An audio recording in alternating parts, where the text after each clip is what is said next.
Assalamualaikum warahmatullahi wabarakatuh. Kembali lagi bersama saya MDS dalam Slebes Update.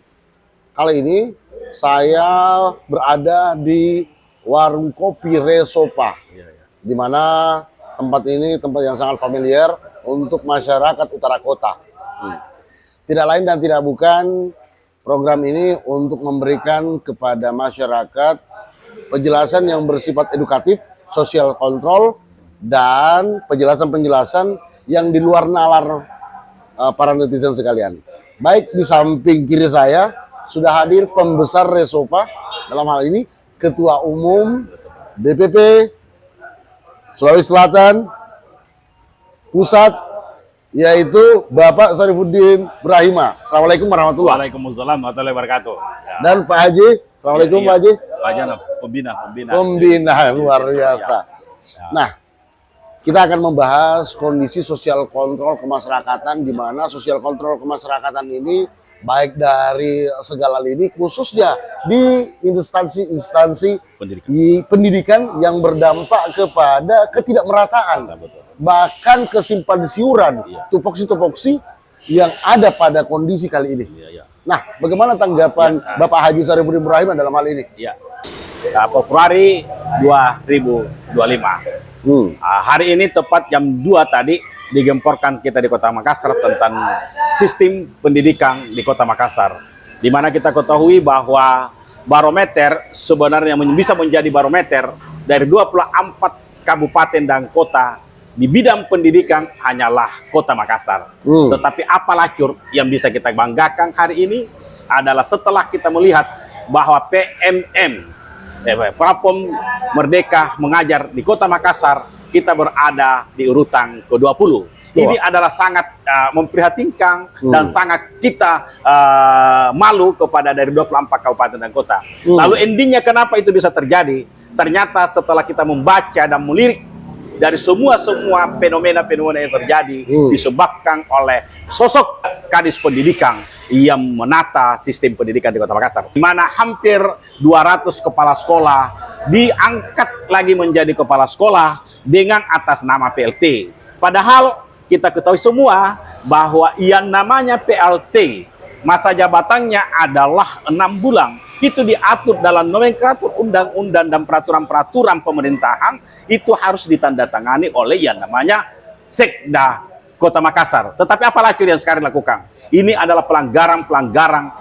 Dan inilah semua ini adalah warga Kota Makassar. Mari kita mencoba melihat dengan pelanggaran-pelanggaran seperti ini. Kita harus berteriak, kita harus menyuarakan kebenaran, sehingga kebenaran-kebenaran itu tercapai. Apalagi, kan kita ketahui semua bahwa yang namanya PLH atau pelaksana harian itu ditandatangani oleh yang namanya Kadis. Masa waktu mereka adalah 3 bulan. Tetapi semua ini ada dilanggar. Bagaimana bisa kita mendapatkan Makassar ini, Makassar yang hebat, Makassar yang menjadi kota dunia, tetapi top leader mereka adalah oknum-oknum yang betul-betul melanggar dari semua lini dan sistem-sistem, apalagi di bidang pendidikan. Maka saya berharap kepada yang kebal-kebal hukum. Karena kenapa? Setiap pekan, setiap apa dimuat bahwa inilah orang-orang yang paling kebal hukum, karena sampai sekarang juga tidak diberikan keadilan, sehingga seenaknya saja membuat aturan-aturan, membuat peraturan-peraturan yang merusak ada generasi kita ke depan. Itu nomenklatur yang salah yang dilakukan. Yang kedua, hari ini juga kan sebenarnya sudah tidak bisa lagi mengambil tindakan-tindakan dalam struktur jabatan oleh Dani Pomanto, karena masa jabatan mereka menurut rapat paripurna sudah berakhir. Maka ini pelanggaran. Jadi saya berharap kepada penegak hukum dan juga kepada Sekda Kota Makassar dan siapa saja yang punya kepentingan ini, tolong kita batalkan semua dan kita perbaiki dunia pendidikan. Karena kenapa? Kita berpikir bahwa kalau mau maju Makassar harus maju pendidikannya. Oke. Setiap waktu punya orang. Setiap orang punya waktu. Oke. Dan inilah waktu nami sosok yang namanya Munafir Arifuddin dengan Ibu Haji Alia Mustika Ilang memimpin Kota Makassar, memajukan Kota Makassar yang namanya Makassar Agrek. Bukan lagi Dani, ketika misalnya ini kau sudah selesai masamu, maka jangan coba-coba lagi mau otak-atik apakah dunia pendidikan atau di dunia apapun. Karena kenapa? Pasti orang-orang kota Makassar akan bergerak dan pasti akan menuntut saudara. Sekebal-kebal hukum pasti kita akan tuntut. Dan kedua, saya sampaikan kepada Dani Pemantau bahwa sepandai-pandai tupai meloncat pasti akan jatuh, dan sepintar-pintar kamu pasti juga akan jatuh. Yakin dan percayalah bahwa hukum akan tegak di Indonesia dan hukum akan tegak di Makassar. Tidak ada orang yang kebal hukum, yang karena hukum itu adalah panglima kita. Maka percayalah bahwa kepemimpinan sosok presiden kita yang bernama Jenderal Prabowo Subianto akan menegakkan hukum. Jadi jangan coba-coba karena ada backing di institusi kepolisian maupun kejaksaan, lantas kamu berbuat seenaknya saja. Maka Resopa selalu mengambil yang terdepan ketika ada orang-orang yang kebal hukum, maka Resopa akan maju untuk berjuang dan berjuang untuk apa? Bahwa hukum itu adalah sama di semua tingkatan, apakah itu wali kota dan siapapun juga kita harus tegakkan. Saya kira begitu, Pak. Oke, terakhir ya. Yes. Biar tidak gagal paham netizen. Yes. Iya. Nah, kan Resopa ini muncul dari awal sebelum menyatakan sikap mendukung Pak Munafri ya, Yes. Bapak Ape dan Ibu Alia ya. Yes. Lalu kemudian muncul menyatakan sikap dan sampai detik ini dimenangkan. Yes. Dimenangkan oleh yang mendukungnya. Oke. Nah, timbul barangkali hal yang membuat netizen tidak gagal paham.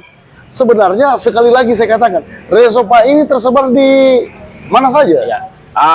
Ini Pak MDS, Resopa ini Pak bukan saja tersebar dari 24 kabupaten dan kota yang ada di Sulawesi Selatan, tetapi di Jawa Barat juga ada. Mereka pointernya kemarin di Jawa Barat, sosok yang namanya Ilham, Profesor Dr. Ilham Habibie memberikan ucapan selamat ulang tahun Resopa. Itu maknanya bahwa Resopa itu bukan berada saja di Sulawesi Selatan, tetapi juga di Jawa Barat ada dan juga di Jakarta itu ada. Karena itu kita lihat bahwa dari kemarin ketika ulang tahun Resopa ada sekitar 10 provinsi yang ada di Indonesia itu mengucapkan ulang tahun Resopa. Itu artinya bahwa Resopa berada di wilayah mereka. Maka Resopa ini Pak memang tujuannya memang juga ke depan, bukan saja misalnya relawan Sulawesi Pejuang Api, tetapi sekarang kita akan ubah relawan Sulawesi Pejuang Amanah. Kenapa kita pejuang amanah? Karena betul-betul kita jujur dan kita akan amanah dalam ketika kita mengemban tugas, kita harus amanah. Karena kenapa? Yang kita ditakuti di Resopa hanya dua Pak. Siapa? Mereka hanya Allah Subhanahu Wa Taala dan Rasulnya. Sehingga selalu berprinsip bahwa ketika kita jujur, ketika kita memegang amanah, jangan kita takut. Karena kalau kita takut Pak, berarti kita ada pelanggaran-pelanggaran yang kita lakukan. Seperti yang saya pahami, Resopa ini isinya adalah orang-orang yang mempunyai integritas tinggi. Ya, betul. Yang kedua, tidak mudah digoyahkan. Iya kan? Ya. Dan yang ketiga paling penting itu orangnya sudah di atas rata-rata umurnya. Iya. Tapi mampu menggerakkan di bawah rata-rata. Di bawah rata-rata. Ya. Ini yang unik. Ya. Ini yang unik. Makanya insya Allah ke depan ini selalu kita katakan Pak, bahwa perjuangan Resopa ke depan adalah perjuangan bersama dengan pemerintah, baik pemerintah pusat dalam ini presiden maupun provinsi maupun kota. Ketika itu semua dijalankan dengan bagus, dijalankan sesuai dengan visi dan misi mereka, dijalankan dengan sesuai apa yang termaktub baik dalam undang-undang maupun yang tertuang dalam lembaran negara kita. Maka saya katakan bahwa Resopa itu berprinsip sabikna wa atakna, apa yang tertulis dalam undang-undang yang disepakati oleh negara dan juga apa yang dijanjikan, apa yang tertulis dalam kitab-kitab Al-Quran maupun Sunnah. Maka itulah yang kita akan jalankan. Makanya kemarin ketika kita demo Palestina, maka kita juga Resopa turun ambil bagian untuk bagaimana kita berjuang lewat zikir dan doa, juga lewat dengan sumbangan material untuk apa? Untuk mendoakan watunami Palestina merdeka dari cengkraman ya laknatullah, yaitu siapa? Adalah Israel. Maka itu dimuat di seluruh media-media luar dalam hal ini TV Al Jazair. Luar biasa. Ya. Terakhir nih, untuk closing statement kepada para netizen. Terakhir nih. Bagaimana closing statement-nya? Saya sampaikan kepada seluruh pemangku bidang pendidikan, berjuallah dengan bagus dengan pendidikan, tempatkan pada tempatnya, jangan mudah digoyahkan. Dan juga kalau kita memilih sosok seorang pemimpin di sekolah, dalam hal ini kepala sekolah, pilihlah pemimpin kepala sekolah yang punya visi dan misi sama dengan wali kota kita, Watunami. Kenapa? Karena memilih kepala sekolah itu bukan karena ABS, tetapi dia harus punya kompetensi. Kompetensi inilah yang saya akan sertakan bahwa harus dia punya karakter kinerja, karakter moral, dan karakter literasi. Ketika ini semua kita akan pilih, maka yakin dan percayalah Kota Makassar menjadi pilot percontohan dunia pendidikan di 24 kabupaten dan kota, bahkan di seluruh Indonesia. Karena kenapa? Orang Makassar itu adalah orang yang pintar dan orang pemberani. Karena dari dulu Makassar dikenal sebagai sekali layar berkembang pantang surut. Untuk kembali dan kedua Makassar selalu makan ikan, makanya otaknya otak cerdas. Assalamualaikum warahmatullahi wabarakatuh. Waalaikumsalam warahmatullahi wabarakatuh. Luar biasa betapa berapi-apinya ketua umum kita, yaitu Bapak Haji Syarfuddin Nurrahimah, yang memberikan kesempatannya dan memberikan sedikit waktunya untuk mencerdaskan, bahkan sebagai sosial kontrol ke tengah-tengah masyarakat. Tidak lain dan tidak bukan untuk kemudian kita dibuat melek terhadap kondisi pendidikan yang ada. Saya MDS dan Bapak Haji Syarfuddin Nurrahimah serta Pak tokoh kita, pembina ya, Resopa, pembina Resopa, Bapak Haji siapa? Anwar Tabah. Bapak Haji Anwar dalam hal ini mengucapkan wabillahi taufiq wal hidayah. Assalamualaikum warahmatullahi wabarakatuh.